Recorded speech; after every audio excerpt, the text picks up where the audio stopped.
Operarios de la electrificadora de Caquetá trabajan para tratar de restablecer el fluido eléctrico que tiene a más de 400.000 habitantes sin luz. Atentado contra una patrulla de la Policía de Carreteras en la vía Panamericana en el sur del Cauca deja 3 policías muertos y 2 más heridos. El ministro de Defensa dice que las FARC tienen mentalidad de burros al referirse a la última escalada de violencia causada por el grupo subversivo. La Unión Europea destinará 26 millones de euros para ayudar al proceso de paz en Colombia. Desde Bruselas, presidente Santos rechaza nuevo ataque de las FARC en Caquetá. El presidente del Congreso, José David Name, advierte que si las FARC persisten en sus ataques terroristas contra la población civil, el gobierno debería pensar su retiro de la mesa de negociación de La Habana. Congreso aprueba ley que descongestiona la sala laboral de la Corte Suprema de Justicia y agiliza el trámite de las pensiones. La Corte Constitucional niega el último recurso que tenía el exministro de Agricultura Andrés Felipe Arias para tumbar la condena de 17 años de prisión en su contra. El ranking de las CPS más demoradas para autorizar servicios médicos. Se inauguró la Copa América con una ceremonia algo lenta pero llena de juegos pirotécnicos. La selección chilena sufrió para ganar pero se impuso en el segundo tiempo.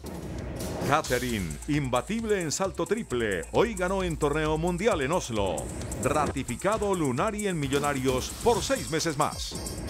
Un hecho sin precedentes. El rey Felipe VI de España le revoca a su hermana el título de infanta. Detalles de esta noticia al final de la emisión desde el Taller del Pelo, porque hoy derribaremos algunos mitos del cuidado del cabello. Buenas noches, nuestros secretos de hoy. 1. Una actitud de cambio radical que el país desconoce. 2. Y siguen conociéndose discrepancias entre ministros. 3. Última encuesta sobre las candidaturas a las alcaldías. Tengo ñapa. Primer enredo político del nuevo Mintic. 1, 2, 3 y mi ñapa política al cierre de la emisión.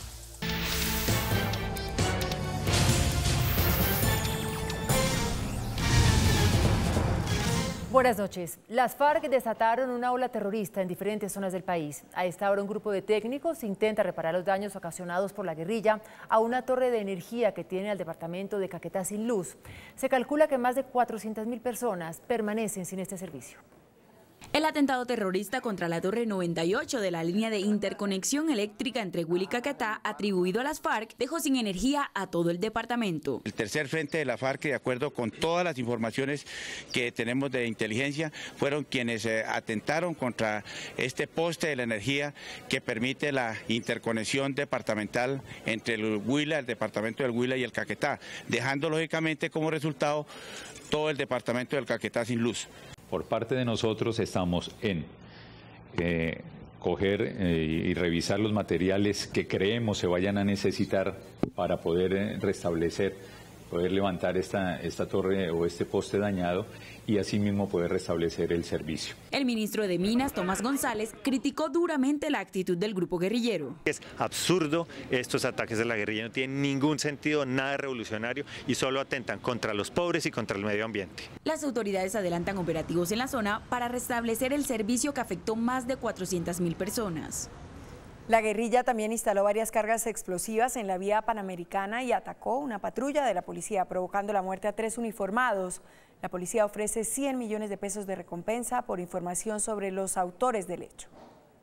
Los 3 policías de carretera resultaron muertos cuando, según las versiones, una patrulla militar fue emboscada en la vereda Cruces, en el municipio de Timbío, al sur del departamento. Los hechos sucedieron en plena vía Panamericana, en el sur del país. Los uniformados estaban ubicados en un puesto de control cuando fueron sorprendidos por la poderosa carga explosiva y posteriormente fueron rematados con ráfagas de fusil. Otros 2 agentes resultaron heridos en el sitio.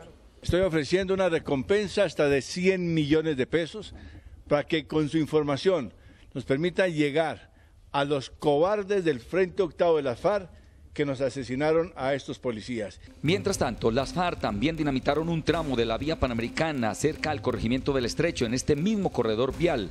La vía internacional fue cerrada durante 7 horas. A esta hora hay paso normal y la zona se encuentra totalmente militarizada, apoyada por unidades del ejército, helicotransportadas y de la policía.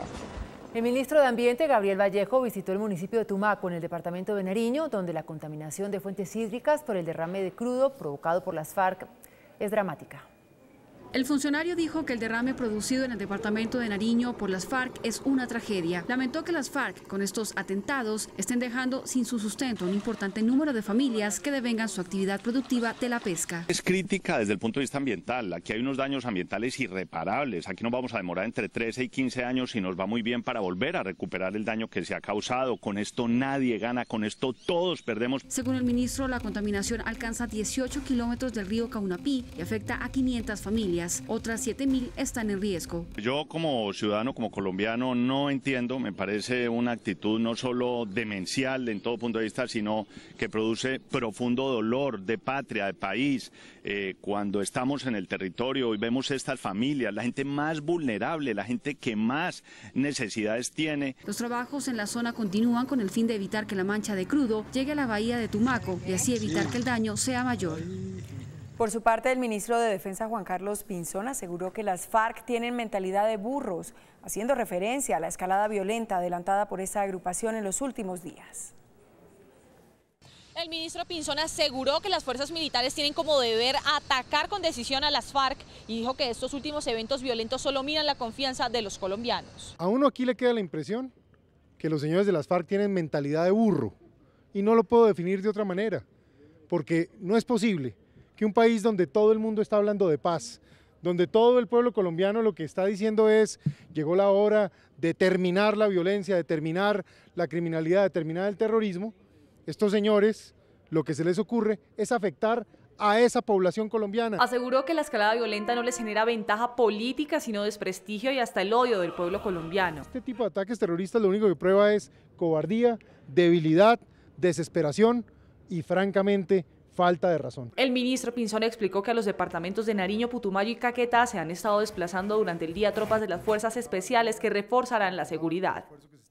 El presidente Juan Manuel Santos calificó de irracionales los ataques terroristas perpetrados contra la infraestructura energética.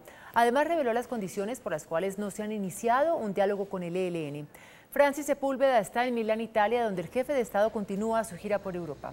Francis, buenas noches y detalles de los planteamientos. Muy buenas noches, los saludo desde Milán, Italia, esta segunda ciudad que visita el presidente Santos durante su gira por Europa. En Bruselas, el mandatario se refirió a este nuevo hecho. Dijo que nadie entiende que mientras están sentados en Cuba buscando la paz, cometan estos actos terroristas, que lo único que generan es rechazo del país y de la comunidad internacional. El gobierno colombiano condena en todas las formas posibles este tipo de actuaciones, de hechos terroristas, porque eso es terrorismo. Si esa es la forma de buscar la paz, si esa es la forma de buscar apoyo para ese proceso de paz, se equivocan de cabo a rabo, porque lo que están generando es exactamente lo contrario. Hizo un nuevo llamado a la guerrilla del ELN para iniciar un diálogo formal con el gobierno que conduzca a un proceso de paz. No hemos podido llegar a acuerdos sobre la primera fase, o sea, la agenda. Ahí estamos enfrascados en un tema específico y es el desarme. Nosotros insistimos, por supuesto, en que todo este proceso tiene que llevarnos a una situación en donde la guerrilla tiene que desarmarse para hacer política por las vías legales. Colombia también logró que la Unión Europea aprobara la creación del Fondo Fiduciario para el Postconflicto. Están discutiendo si el fondo estaría localizado en Colombia o aquí en Bruselas. Eso es una decisión interna de la Unión Europea. Antes de que se protocolice finalmente ya la creación del fondo, eso se queda establecido. Mañana el mandatario participará de la Feria Expo Milán 2015 y también del diálogo Italia con países de América Latina y el Caribe. Desde Milán, Italia, con la cámara de José Ariza, Francis Milena Sepúlveda, CMI La Noticia. Francis, pues sobre este lamentable hecho, el presidente del Congreso, José David Name, advirtió que si las FARC persisten en sus ataques terroristas contra la población civil y la infraestructura económica, el gobierno debería pensar en levantarse de la mesa de negociaciones de La Habana. El presidente del Congreso publicó su opinión en Twitter. Si ocurre otro ataque de las FARC, el gobierno debe levantar a sus negociadores de la mesa de diálogo de La Habana. Estoy indignado ante los diferentes atentados que ha cometido la FARC contra la población civil. Por supuesto, quien decide cuando se levanta el gobierno de las negociaciones es el señor presidente. Yo eso lo tengo claro, que digan de una vez por todas si quieren la paz o no, y que si no la quieren, sencillamente se levanten de la mesa y nosotros como institución estamos en capacidad de afrontarlos. El senador Name aseguró que conoce muy bien al presidente Santos y por eso está seguro que no se va a doblegar ante las FARC. A su turno, el procurador Alejandro Ordóñez dijo que las conversaciones en La Habana fortalecieron a las FARC.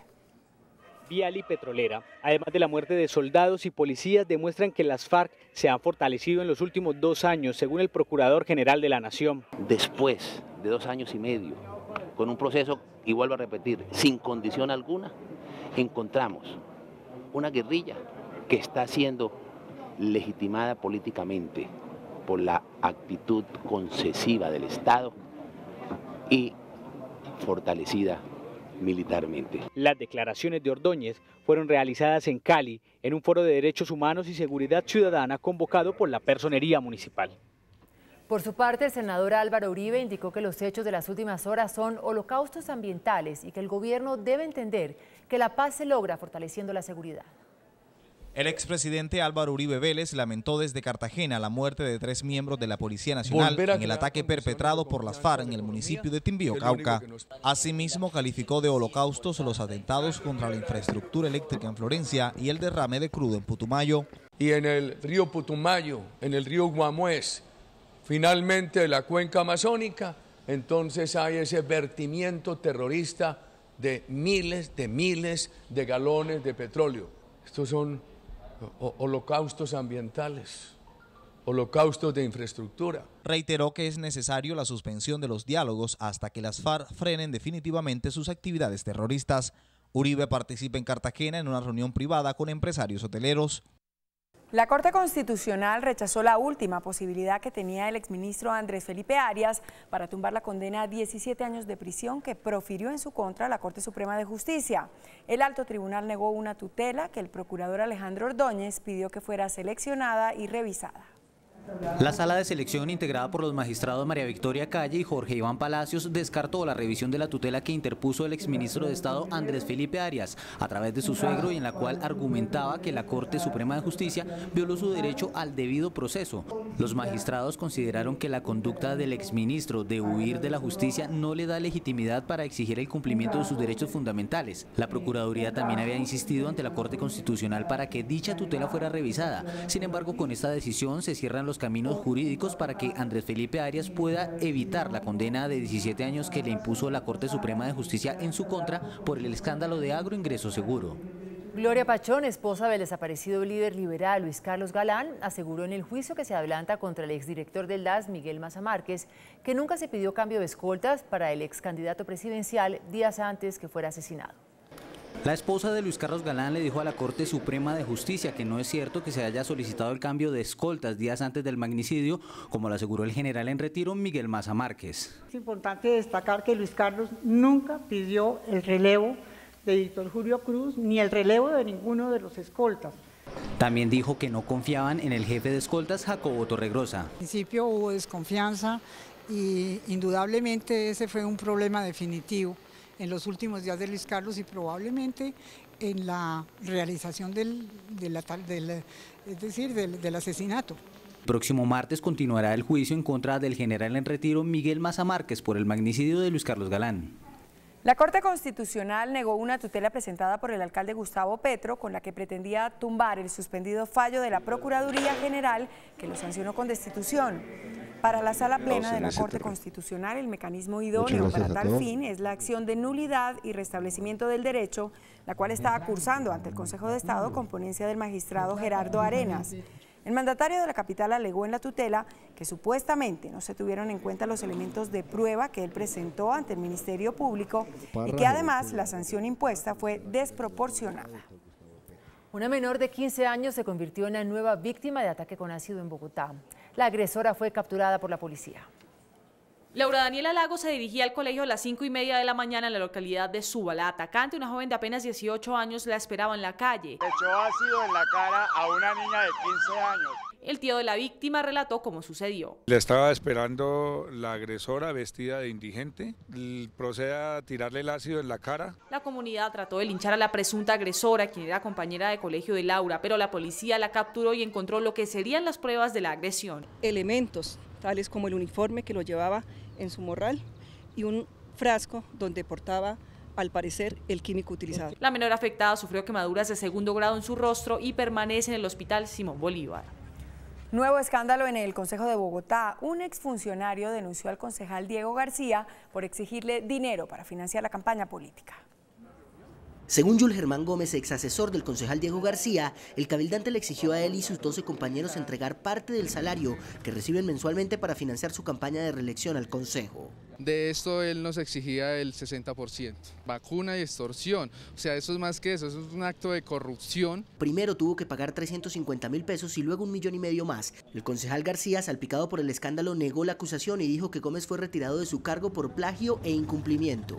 Me genera una evidencia y me dice que yo hice la solicitud de tarjetas o que pedí el 60% y dejo la vida política, dejo de ser concejal. La Alianza Verde pidió a la Fiscalía y la Procuraduría que se investigue la explosiva acusación contra García. La Cámara de Representantes aprobó en último debate un proyecto de descongestión de la Sala Laboral de la Corte Suprema de Justicia para darle prioridad al trámite de casi 20.000 procesos pensionales que están en espera. El autor del proyecto aseguró que la población que se verá mayormente beneficiada son las personas de la tercera edad, pues hay alrededor de 19.000 procesos relacionados con sus pensiones. ¿Cómo se reestructurará la Sala Laboral de la Corte Suprema? A través de la creación de 4 salas de descongestión, compuesta cada una por 3 magistrados, durante un periodo de 8 años, pero con unas metas bianuales serias para que el rendimiento sea satisfactorio. Serán 12 magistrados nuevos que no harán parte de la Sala Plena de la Corte Suprema. Según Buenahora, el Estado colombiano se va a ahorrar alrededor de 700.000 millones de pesos. El costo anual de este programa es de 21.000 millones de pesos, pero el ahorro anual está por encima de los 105.000 millones. El proyecto pasa a revisión de la Corte Constitucional. En Cartagena se revelaron los resultados de los tiempos que tardan las EPS para autorizar un servicio médico. Joana Contreras, buenas noches. Detalles de la evaluación. Hola, muy buenas noches. Con Facundi, con Familiar Cartagena, Sabia Salud y las 3 EPS del Grupo Saludcop son las más demoradas. Algunas se demoran hasta 53 días para dar una autorización de un servicio médico. Sin embargo, Sura, Compensar y Confenalco Valle tienen una mejor oportunidad. Teníamos demoras en promedio tanto en el contributivo como en el subsidiado de 12 días y esas bajan a 4 días en el contributivo y a 7 días en el subsidiado. Obtener estos resultados se debe a un modelo de salud que está basado en la atención del paciente. Un indicador preocupante es que aumentaron las demoras para atender a los niños con enfermedades de alto costo. La oportunidad de la autorización no es la ideal. Yo creo que tenemos que trabajar mucho, sobre todo primero en los niños. Aquí en el Foro Farmacéutico de la ANDI surgió una preocupación por la ley anticontrabando que está en su último debate en el Congreso de la República. La ley busca que judicialicen a los contrabandistas con mercancías con valores superiores a 32 millones de pesos. Si una persona tiene 10 socios, 20, 30, 50 socios, ¿cuánto nos va a entrar al país de medicamentos de contrabando? Advierten los problemas. Además del factor económico, el problema económico que va a surgir en el país es un problema de salud pública.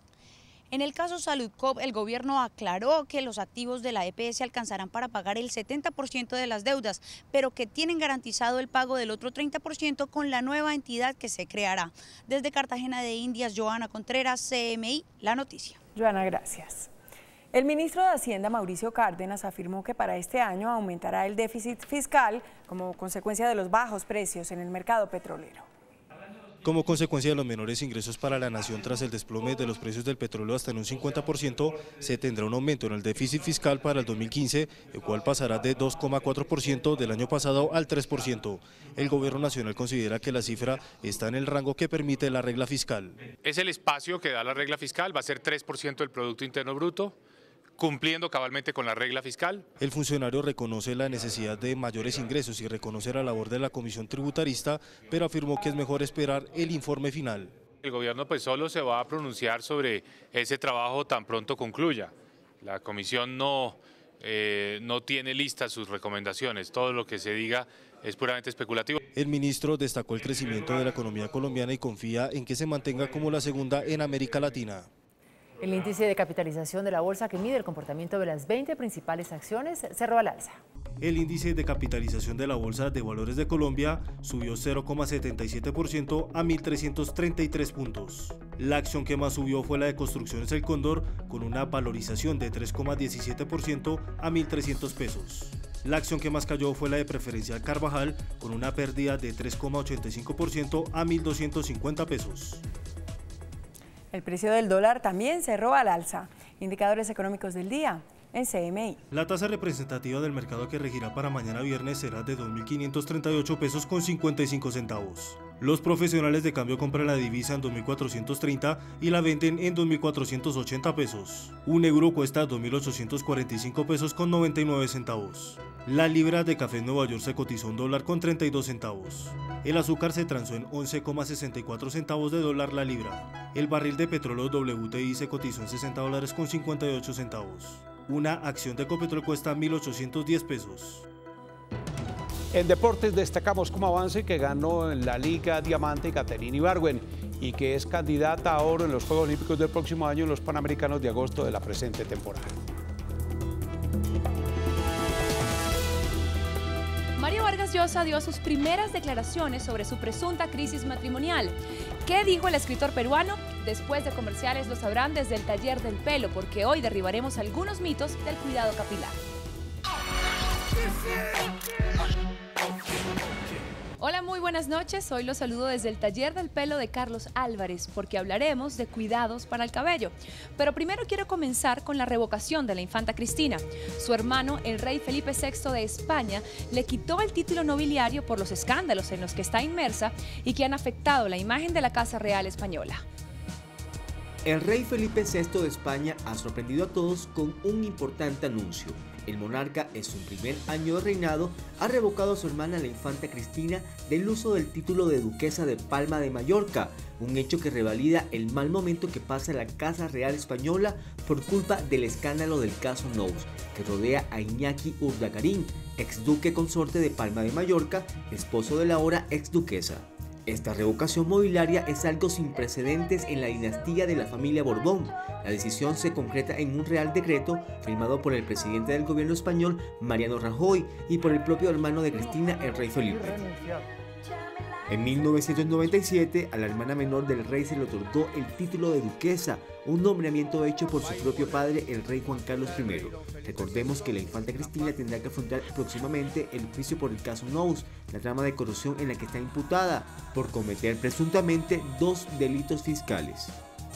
Tras conocerse el supuesto romance entre Mario Vargas Llosa e Isabel Preisler, el Nobel de Literatura le ha puesto la cara al escándalo. El peruano ha confirmado que se encuentra separado de su esposa, Patricia Llosa. El escritor de 79 años confirmó los rumores de su crisis matrimonial, poniendo punto final a las especulaciones de su divorcio. El literato afirmó textualmente: diga simplemente que estoy separado y no tengo más declaraciones que hacer. Por otro lado, el paradero de Isabel Preisler es desconocido tras la publicación de las fotografías de la revista Hola. Hay muchos tips de belleza que se hacen populares, pero que no son realmente efectivos. Hoy quisimos desmitificar algunos de ellos que tienen que ver con el cuidado del pelo y otros confirmarlos. Primer mito: el aguacate es bueno para el pelo. No funciona, eso es falso. O sea, no es bueno no es recomendable para el cabello ni para el cuidado del cabello, ya que el cabello no tiene la capacidad de digerir un producto que es de alimentación. ¿Y dormir con el pelo mojado es malo? Verdadero. Porque el cabello necesita como un tiempo de descanso y en las noches se sobrehidrata. Entonces lo que hace es lastimar la parte interna del cabello y pues se cae. ¿Es realmente necesario peinarse todos los días? Depende. No se recomienda para todo tipo de cabello. Es recomendable para un tipo de cabello delgado, normal. Un tipo de cabello seco o grueso no se recomienda, se esponja. Se puede ver seco, se puede volver un caos día a día. Por último, un mito muy generalizado: lavarse el pelo con agua fría es lo mejor. Falso, porque el agua fría no alcanza a soltar el mugre y es necesario colocarlo a una temperatura corporal para que el cabello pueda recibir el champú y se pueda limpiar. Hoy me despido desde el Taller del Pelo en el norte de Bogotá, deseándoles que tengan una muy feliz noche. Nos vemos el martes desde la Copa América en Chile. Chao. Después de la pausa, nuestros secretos de hoy. 1. Una actitud de cambio radical que el país desconoce. 2. Y siguen conociéndose discrepancias entre ministros. 3. Última encuesta sobre las candidaturas a las alcaldías. Tengo ñapa, primer enredo político del nuevo Mintic. 1, 2, 3 y mi ñapa política después de comerciales. Nuestros secretos de hoy. 1. Algo que el país no sabe es quién salvó en la Cámara el proyecto de equilibrio de poderes. Resulta que el estatuto estuvo a punto de hundirse por una sorpresiva e inexplicable rebelión de Cambio Radical. Cuando la Cámara Plena se disponía a votar la parte final del proyecto sobre equilibrio de poderes que tenía que ver con la creación del Tribunal de Aforados, Cambio Radical anunció que no votaría y sus 20 representantes se retiraron. Los ministros Juan Fernando Cristo del Interior y Yesid Reyes de Justicia acudieron al Centro Democrático y pidieron su ayuda. Los 20 representantes uribistas aceptaron y salvaron el proyecto. Los representantes uribistas, liderados por María Fernanda Cabal, quien lo creyera, votaron a favor y el proyecto se salvó. Algo que hace muy llamativa la historia que les acabo de relatar es que el ministro de la Presidencia en ese momento, Néstor Humberto Martínez, pertenece precisamente a Cambio Radical, cuyos representantes casi hunden el proyecto. 2.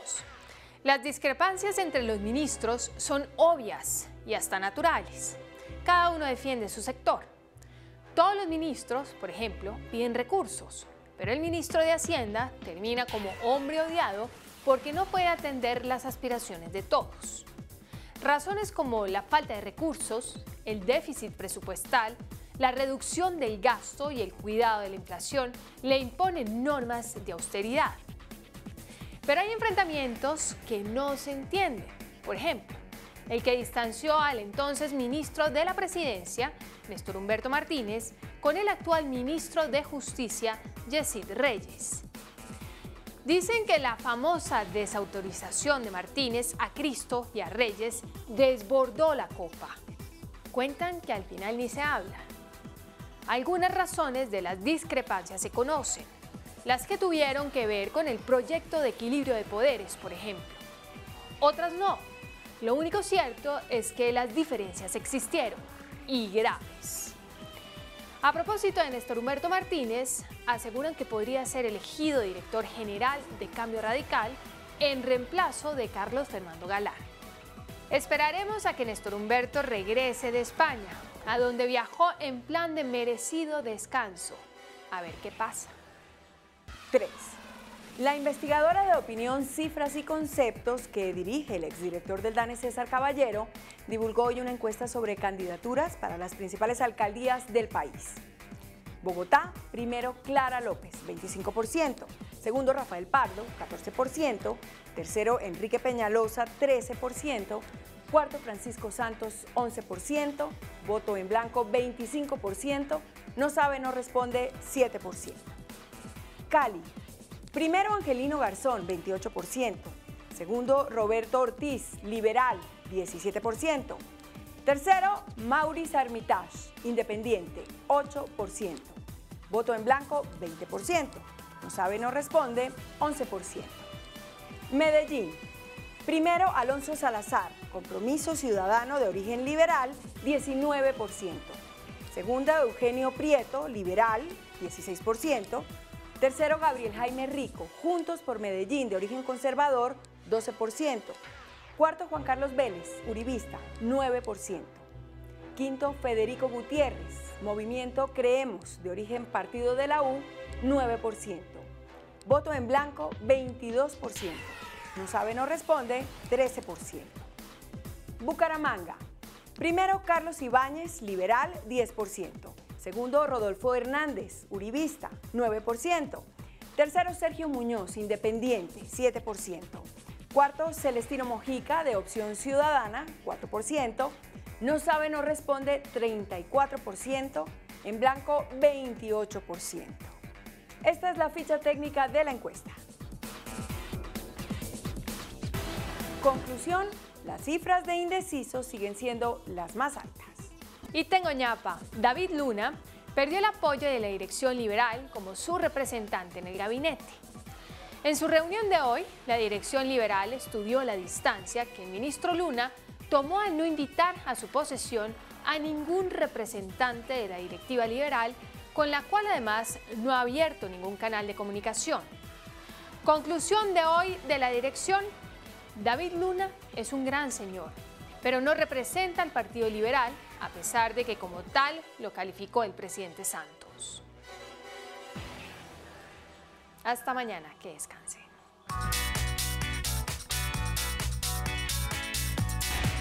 Después de la entrevista con Rafael Pardo, candidato a la alcaldía de Bogotá, en Pregunta Yamid, ¿está usted de acuerdo con que Rafael Pardo, en caso de ser elegido alcalde, gobierne con Enrique Peñalosa? Sí, 75%. No, 25%. ¿Está usted de acuerdo con que Enrique Peñalosa, en caso de ser elegido alcalde, gobierne con Rafael Pardo? Sí, 65%. No, 35%. ¿Usted a quién prefiere como próximo alcalde de Bogotá? A Clara López, 21%. A Rafael Pardo, 52%. A Enrique Peñalosa, 27%. Hasta aquí las noticias, nos vemos mañana en CMI y no se muevan que ya viene hashtag.